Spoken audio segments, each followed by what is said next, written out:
মায়ের অধিকার আদায় করতে চারু ও সোনাকে উচিত শিক্ষা দিয়ে সূর্য ও দীপাকে আবারও এক করল রূপা। হ্যাঁ বন্ধুরা, অনুরাগের ছোঁয়া ধারাবাহিকের আগামী পর্বগুলোতে আমরা এমনটাই দেখতে পাব।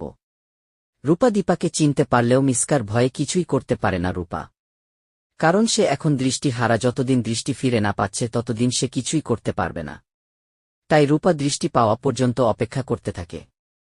এদিকে সোনা বাবার বিয়ে দেওয়ার জন্য উঠে পড়ে লেগেছে সূর্যর সঙ্গে।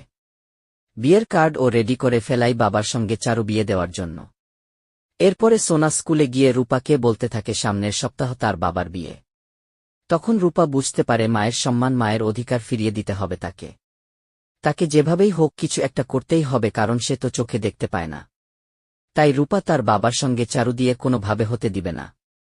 এদিকে পার্টিতে চারু ডিভোর্স পেপার দীপার হাতে দিয়ে বলতে থাকে, তুমি ওই দিন দাওনি, কিন্তু আজ তোমাকে সূর্যকে ডিভোর্স দিতে হবে।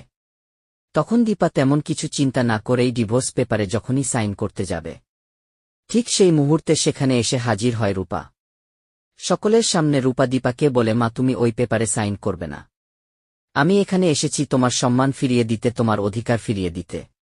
চারুর সঙ্গে বাবার বিয়ে, এটা কোনোভাবেই মেনে নেওয়া যাবে না মা। রূপার মুখে এমন কথা শুনে অবাক হয়ে থাকে সূর্য ও দীপা। সূর্য ভাবতে থাকে, তার মানে আমি যা ভেবেছিলাম এই সেই আমার হারিয়ে যাওয়া মেয়ে রূপা। এদিকে দীপা রূপার কথা শুনে বুঝতে পারে না যেগুলো কথা বলল এগুলো কথা তারা একমাত্র মেয়ে রূপা, রূপা ছাড়া কেউ বলতে পারে না। তার মানে জয়ী আমার হারিয়ে যাওয়ার মেয়ে রূপা, রূপা এখনও বেঁচে আছে। এদিকে রূপা সোনাকে ঠাটিয়ে চড় মেরে বলে, তোমার লজ্জা করে না হিংসুকুটি? হিংসুকুটির নাম শুনেই চমকে গেল সোনা আর ভাবতে থাকে, তার মানে আমার হারিয়ে যাওয়া বোন রূপা তুমি। তো বন্ধুরা, তোমাকে ছোঁয়ার লেটেস্ট আপডেট পেতে আমাদের চ্যানেলটি সাবস্ক্রাইব করে বেল আইকনে ক্লিক করে রাখুন পরবর্তী নতুন কোনো আপডেটের জন্য। ততক্ষণে ভালো থাকবেন, ধন্যবাদ।